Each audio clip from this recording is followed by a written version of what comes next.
Hallelujah. सबको जय मसीह की। आप सबका स्वागत है मेरे YouTube चैनल यीशु का संदेश में। आशा करती हूँ कि आप सब भले चंगे होंगे और परमेश्वर के राज्य में कार्य कर रहे होंगे।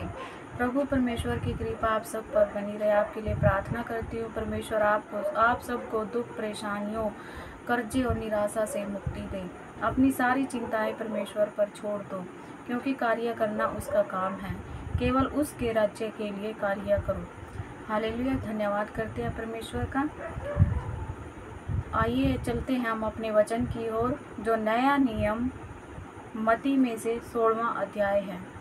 चलिए हम अपने वचन को पढ़ते हैं। स्वर्गीय चिन्ह की मांग। फरीसियों और सदूकियों ने पास आकर उसे परखने के लिए उससे कहा, हमें स्वर्ग का कोई चिन्ह दिखा। उसने उनको उत्तर दिया, सांझ को तुम कहते हो मौसम अच्छा रहेगा, क्योंकि आकाश लाल है, और भोर को कहते हो आज आंधी आएगी, क्योंकि आकाश लाल और धूमिल है। तुम आकाश के लक्षण देखकर उसका भेद बता सकते हो, पर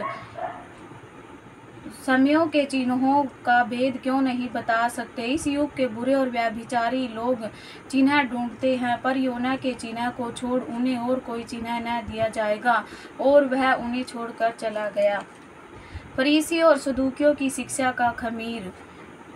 चेले झील के उस पार पहुंचे, पर वे रोटी लेना भूल गए थे। यीशु ने उनसे कहा, देखो, फरीसियों और सदूकियों के खमीर से सावधान रहना। वे आपस में विचार करने लगे, हम रोटी नहीं लाए, इसलिए वह ऐसा कहता है। यह जानकर यीशु ने उनसे कहा, हे अल्पविश्वासियों, तुम आपस में क्यों विचार करते हो? हमारे पास रोटी नहीं है, क्या तुम अब तक नहीं समझे? क्या तुम्हें उन 5,000 की 5 रोटियों का स्मरण नहीं, और न यह कि तुमने कितनी टोकरियां उठाई थी, और न उन 4,000 की 7 रोटियां, और न यह कि तुमने कितने टोकरे उठाए थे? तुम क्यों नहीं समझते कि मैंने तुमसे रोटियों के विषय में नहीं कहा, परंतु यह कि तुम फरीसियों और सदूकियों के खमीर से सावधान रहना। तब उनको समझ में आया कि उसने रोटी के खमीर से नहीं, पर फरीसियों और सदूकियों की शिक्षा से सावधान रहने को कहा है। पतरस का यीशु को मसीह स्वीकार करना। यीशु कैसरिया फिलिप्पियों के प्रदेश में आया और अपने चेलों से पूछने लगा, लोग मनुष्य के पुत्र को क्या कहते हैं? उन्होंने कहा, कुछ तो यूहन्ना बपतिस्मा देने वाला कहते हैं, और कुछ एलिय्याह, और कुछ यिर्मयाह या भविष्यवक्ताओं में से कोई एक कहते हैं। उसने उनसे कहा, परंतु तुम मुझे क्या कहते हो?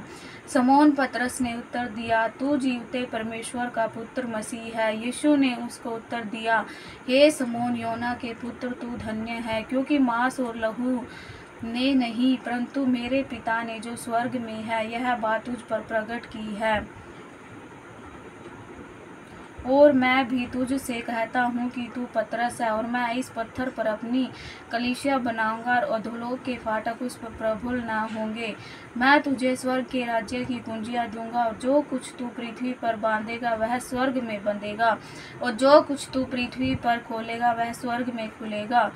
तब चेलों ने उसे चिताया, और किसी ने से न कहना कि मैं मसीह हूँ। अपनी मृत्यु के विषय यीशु की भविष्यवाणी।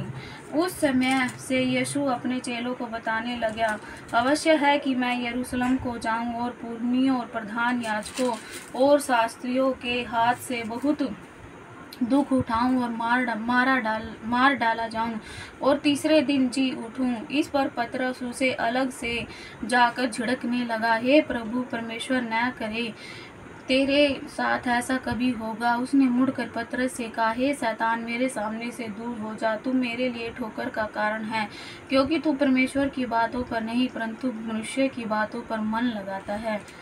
यीशु के पीछे चलने का अर्थ। तब यीशु ने अपने चेलों से कहा, यदि कोई मेरे पीछे आना चाहे तो अपने आप को इनकार करे और अपना क्रूस उठाए और मेरे पीछे हो ले। क्योंकि जो कोई अपना प्राण बचाना चाहे वह उसे खोएगा, और जो कोई मेरे लिए अपना प्राण खोएगा वह उसे पाएगा। यदि मनुष्य सारे जगत को प्राप्त करे और अपने प्राण की हानि उठाए तो उसे क्या लाभ होगा? या मनुष्य अपने प्राण के बदले क्या देगा? मनुष्य का पुत्र अपने स्वर्गदूतों के साथ अपने पिता की महिमा में आएगा, और उस समय वह हर एक को उसके कामों के अनुसार प्रतिफल देगा। मैं तुमसे सच कहता हूँ कि जो यहाँ खड़े हैं उनमें से कुछ ऐसे हैं कि वे जब तक मनुष्य के पुत्र को उसके राज्य में आते हुए न देख लेंगे तब तक मृत्यु का स्वाद कभी न चखेंगे। आमीन। आशा करती हूँ कि आपने इन वचनों को ध्यान से सुना होगा। ये वचन आपके जीवनों में कार्य करे और आपकी हर एक संकट और दुख परेशानियों को दूर करे। अगर आपको वचन अच्छे लगे हो तो लाइक करें, शेयर करें और सब्सक्राइब करें। जय मसीह की। जय मसीह की।